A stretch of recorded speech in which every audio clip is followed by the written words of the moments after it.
ver quem está aqui me assistindo, mas é um prazer. Queria agradecer a Daniela pelo convite de participar do evento, de poder contar um pouquinho da minha história junto com a história do bioma e também mergulhar um pouco nesse assunto tão atual e tão importante que é repensar o sistema alimentar, né? Para quem não sabe, meu nome é Juliana, eu moro em São Paulo, eu sou a sócia fundadora do Bioma Food Hub. O Bioma é um hub focado em alimentação. A gente fica na cidade de Jardim, meio que entre Itaim e Jardim Paulistano, aqui em São Paulo. E antes de eu mergulhar um pouco mais na nossa atuação enquanto Bioma, eu vou contar um pouquinho sobre quem é a Juliana e por que eu estou aqui falando com vocês hoje. A minha trajetória profissional é um pouco diversa. Me formei em Relações Internacionais, trabalhei em alguns mercados diferentes e em 2012 eu me mudei para Nova York e eu sempre tive uma conexão muito grande com natureza, esportes outdoor, esportes de aventura, consciência alimentar de alguma forma, né? Não como a gente conversa hoje, mas o que a gente via antes.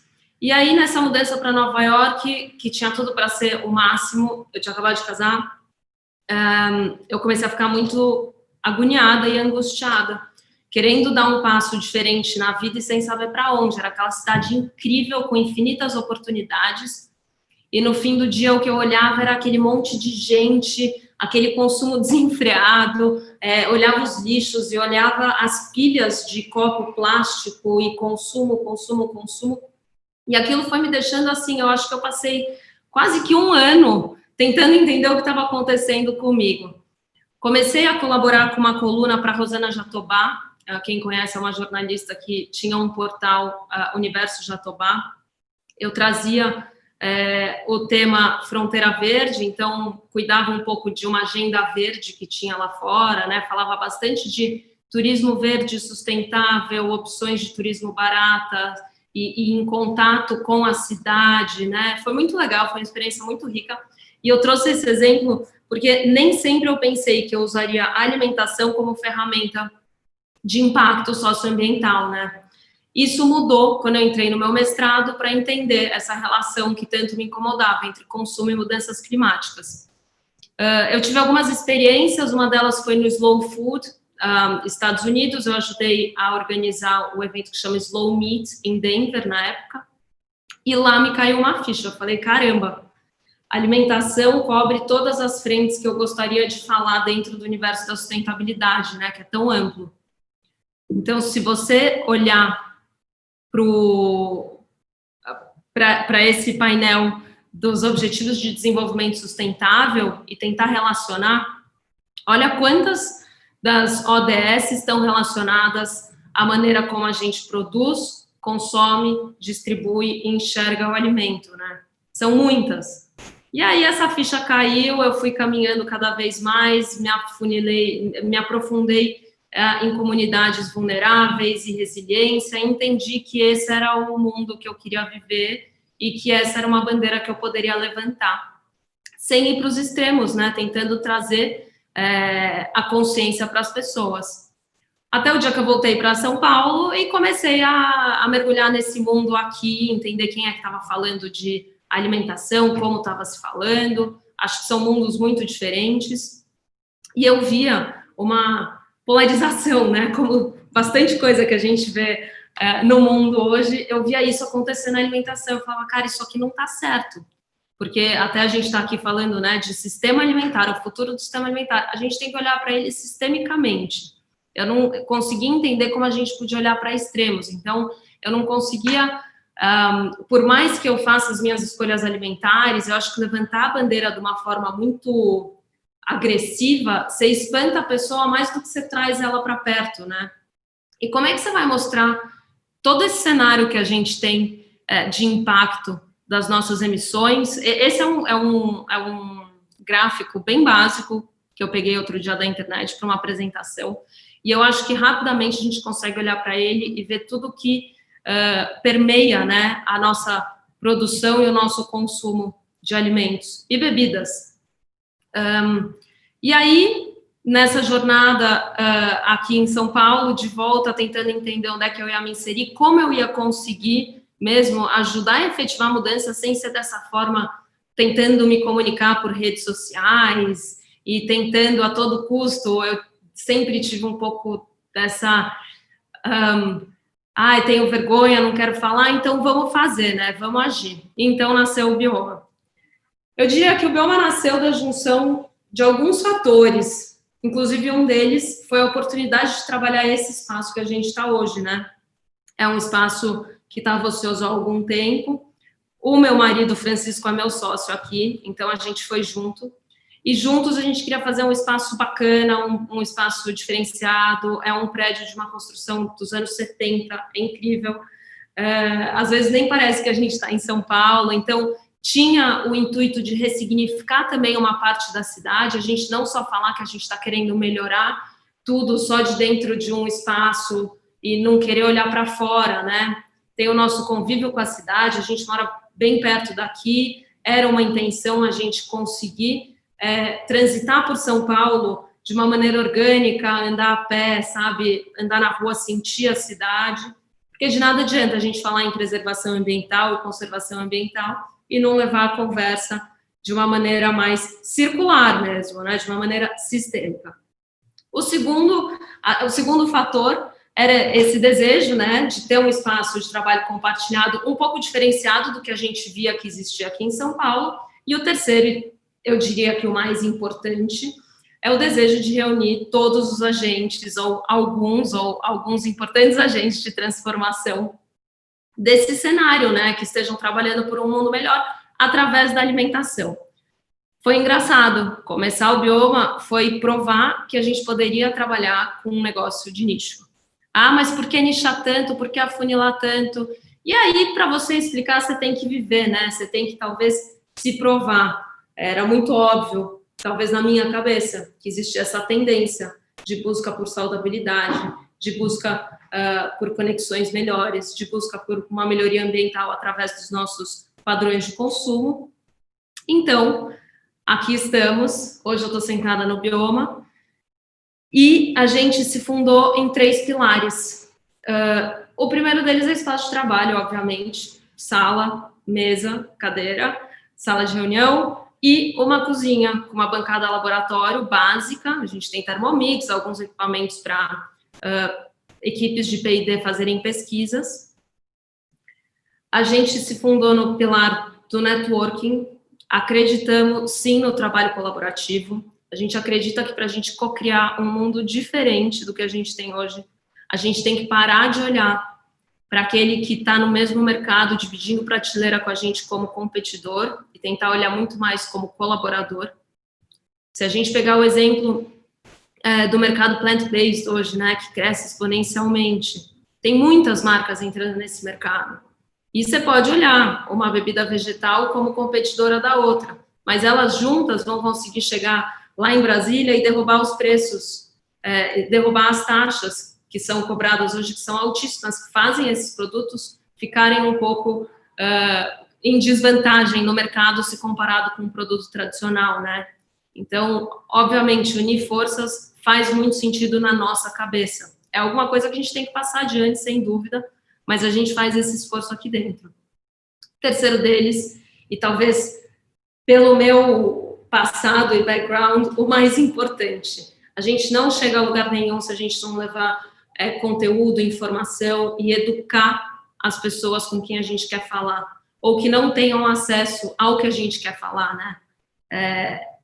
Eu consigo dar força para quem está dentro do meu espaço, se eu faço quem está fora entender por que eu estou falando disso tudo. Assim como lá em 2019, quando eu comecei a falar do Bioma, as pessoas falaram, nossa, mas por que alimentação? Fala de impacto, fala de sustentabilidade. Olha o quanto amplo é a sustentabilidade, né?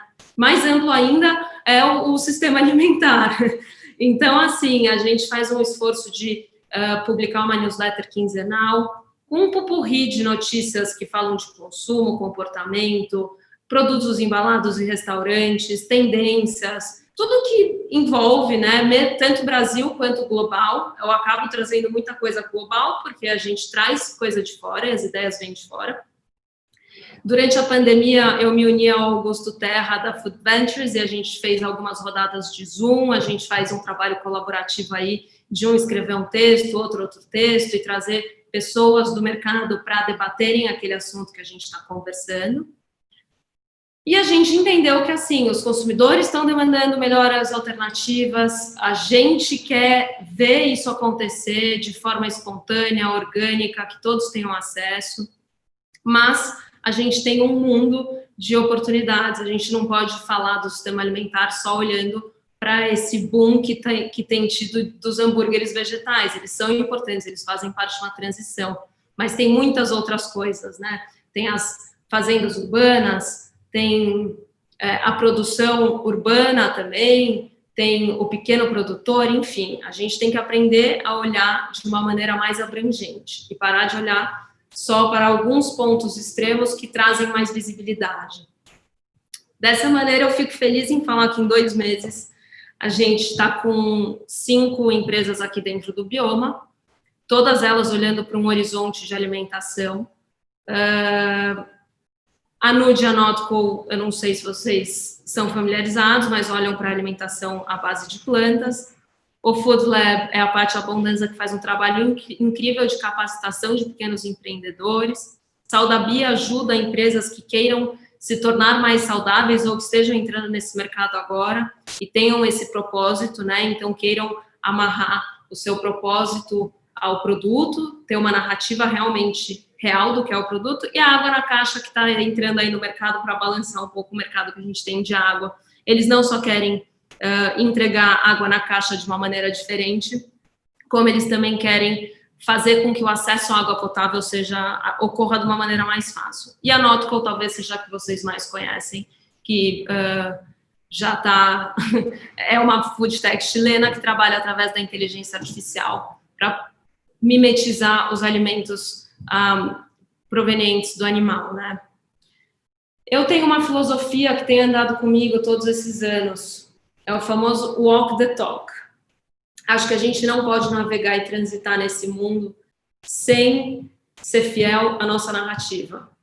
É real, cai por terra, a gente vê hoje as pessoas cobrando muito as marcas, às vezes as pessoas pegam até pesado demais, mas eu acho que a gente como indivíduo tem a obrigação de walk the talk. Se a gente fala que a gente quer fazer mais e melhor para o nosso meio ambiente, que a gente quer fazer melhor para a nossa sociedade, a gente tem que prestar muita atenção em como a gente está agindo.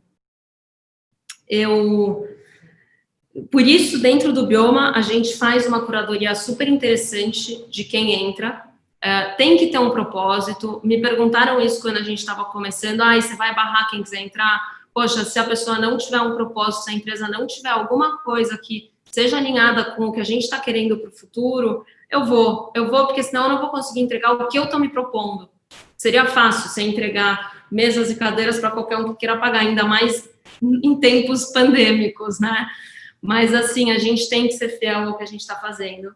E o esforço de me aproximar das empresas também é um esforço que eu faço diariamente aqui dentro. Entender quem está entrando, conversar. Eu tive um exemplo semana passada de uma pessoa que apareceu aqui, eu não estava mais, ele veio fazer uma visita, e ele queria entrar no sábado, era sexta-feira. Ele falou, não, então tá bom, então eu quero pôr meus produtos. Eu falei, olha, desculpa, não consigo, a gente é uma comunidade fechada, eu não posso expor quem tá dentro, eu preciso entender o que você quer. Então, assim, objetivos claros, amizades longas, né? Eu acho que isso faz muito sentido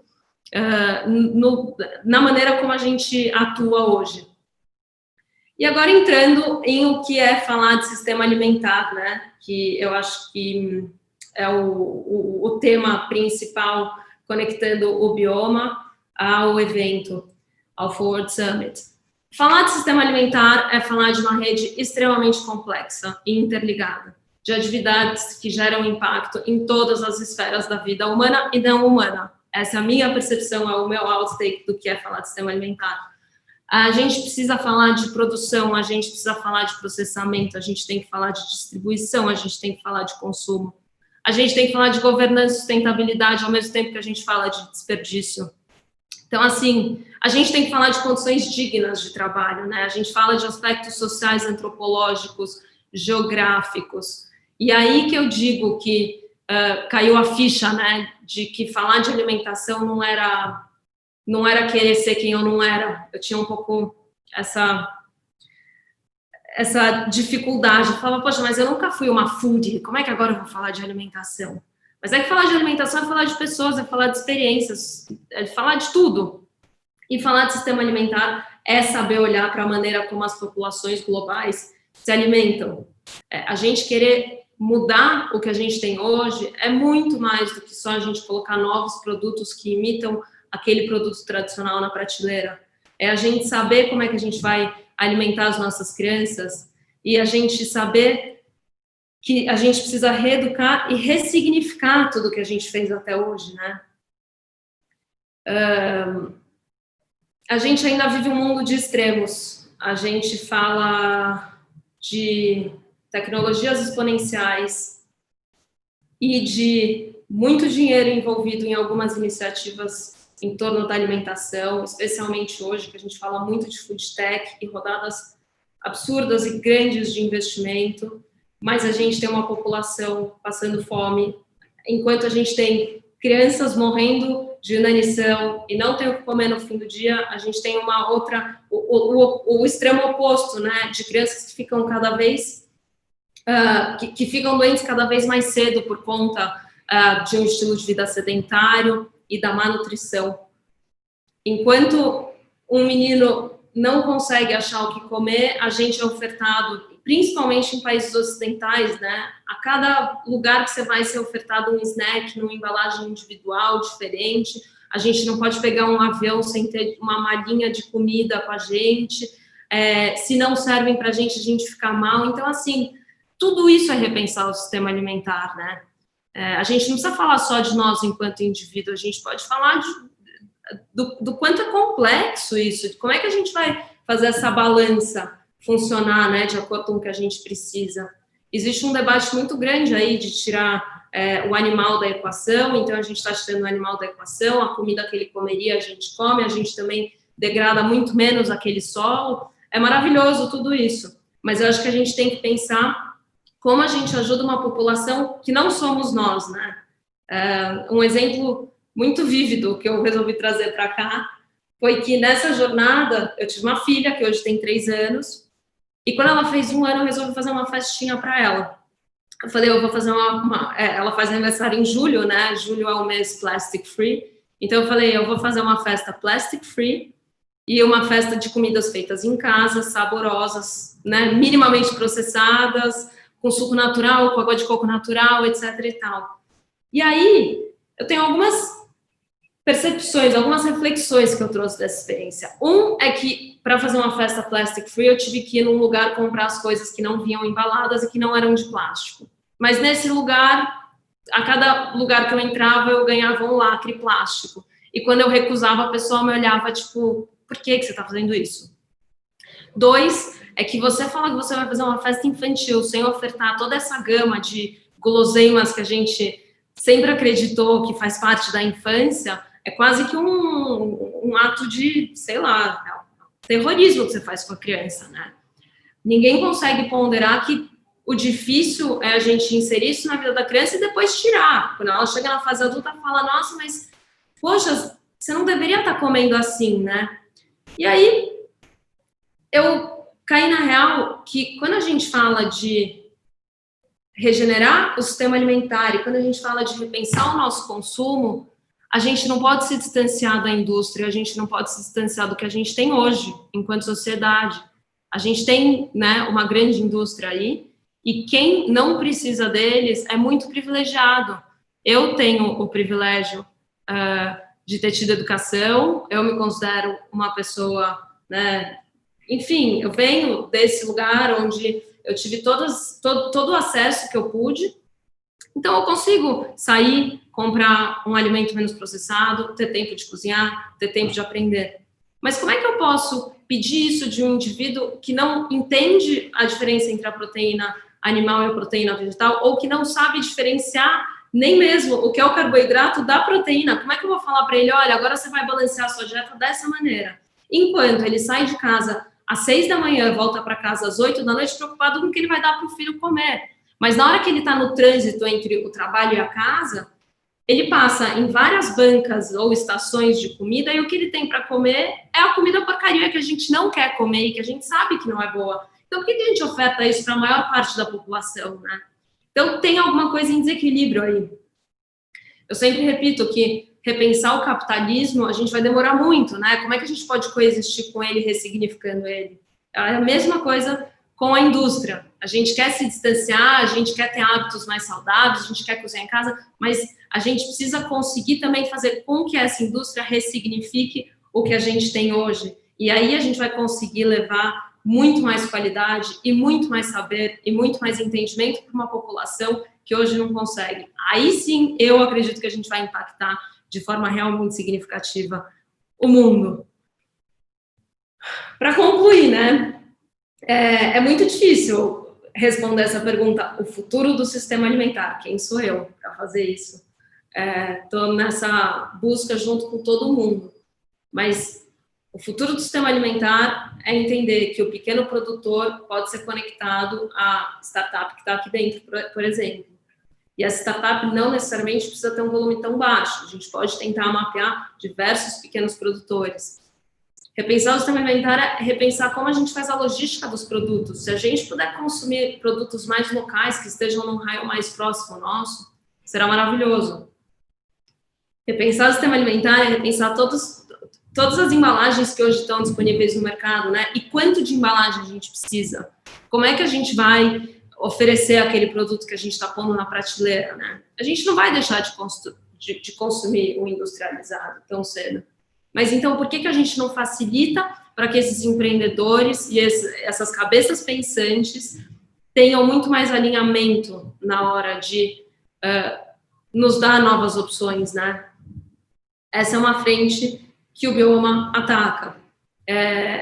A gente tenta levar essa reflexão de capacitar uma população mais vulnerável através da cozinha, você dar na mão dele a possibilidade dele entrar, ser inserido num contexto onde antes ele não podia. O conceito de upcycling que a gente leva, né? Outro dia, eu acho que há uns 2 meses, o nosso webinar foi a respeito da economia circular dos alimentos. E a economia circular dos alimentos não vai acontecer de forma abrangente se a gente não educar a população. A gente vê a abundância que a gente tem de alimentos, né? A biodiversidade brasileira, tudo que a gente tem de grande no Brasil, e o que a gente sabe usar de tudo isso, né? A gente está a passos muito curtos, tentando mimetizar uma série de produtos que vêm um pouco de fora, que trazem um pouco de uma cultura que não é a nossa, mas a gente esquece de olhar para dentro, né? Como é que a gente faz para inserir esses produtos na nossa sociedade e produzir menos lixo? Acho que reciclar é importante, mas a partir do momento que a gente entende que a gente pode ressignificar, é mais interessante ainda. A gente consegue quebrar um gap aí, tanto de fome quanto de desperdício, né? A gente sobrecarrega muito menos diversas frentes. E aí, o futuro do sistema alimentar. Eu acredito num futuro híbrido. A gente vai conviver cada vez mais com todas essas tecnologias exponenciais que a gente está vendo. As food techs vão aparecer, muito produto novo vai aparecer na gôndola do supermercado. Eu acho que o que a gente está vendo na cena plant-based é só o começo. Logo a gente vai começar a ver também todas as empresas que estão trabalhando há alguns anos já na frente de cultura de célula animal, então a gente vai conseguir ver um tipo de produto ainda não visto que não vai ter a planta, a célula animal é cultivada e a partir daí a gente tem um pedaço de bife, a gente tem um filé de salmão. Eu acredito num futuro do sistema alimentar onde a gente possa levar mais educação às pessoas e fazer as pessoas entenderem por que a gente fala sobre a pesca e sobre a sobrepesca e sobre as alternativas que a gente tem para isso, por que a gente tem que aprender a consumir um pescado melhor, né, e não só o que nos foi imposto lá atrás. Teve outro webinar muito interessante que a gente fez aqui, que é a Cíntia Miage, que é super conhecedora de pescados, da pesca sustentável, ela falou, salmão não é uma espécie brasileira, né? Então, por que a gente come? Então, o futuro do sistema alimentar, se a gente quer realmente redesenhar ele, né? A gente tem que juntar todas essas pontas, fazer o link e nunca deixar de lado quem está lá no campo, quem está trazendo esse alimento todo para a gente, né? Eu acho que quando a gente vê headlines de jornal e revista e todas essas notícias que saem de rodadas de investimento de empresas novas, a gente começa a olhar, né? Vira algo grande, você fala, caramba, olha o que eles estão fazendo. Mas eu acho que a gente pode voltar um pouco e entender como é que a gente linka todas essas pontas, absolutamente todas essas pontas. Como é que essa food tech está ganhando tanta notoriedade, vai ajudar o pequeno produtor e vai ajudar o pequeno da agricultura familiar e vai conseguir levar para o seu consumidor, que é quem está disposto a pagar o premium, por que ele deveria olhar diferente para a embalagem que ele joga no lixo, por que ele deveria guardar o resto de alimento que ele tem na casa dele, e por que ele deveria pensar no alimento como algo social, como algo político, como uma ferramenta mesmo de transformação. Eu acho que eu falei bastante, eu tenho mais experiência em escrever do que falar, mas eu acho que é esse o outtake, assim, o Bioma nasceu para linkar todas essas pontas, é um projeto ambicioso, eu fico feliz de contar que hoje a gente já está olhando para uma expansão, eu fico feliz de ver as empresas que se aproximam e tantas pessoas querendo fazer diferente, e eu estou tentando walk my talk, de falar que eu quero regenerar, de falar que eu quero ajudar, e estar aqui dentro e tentar ajudar. Eu sei que a gente faz parte de uma parcela muito, muito pequena da população, a gente tem muito acesso a muita coisa, eu quero conseguir ser mais inclusiva no negócio que eu estou fazendo, mas tudo isso toma tempo, né? Então a gente precisa aprender a pensar sistemicamente, colaborativamente e trabalhar junto para a gente poder desfrutar das cidades e não só dos campos, né? No nosso dia a dia. Em nome do evento, super obrigada. Eu que agradeço. Obrigada a todo mundo que assistiu.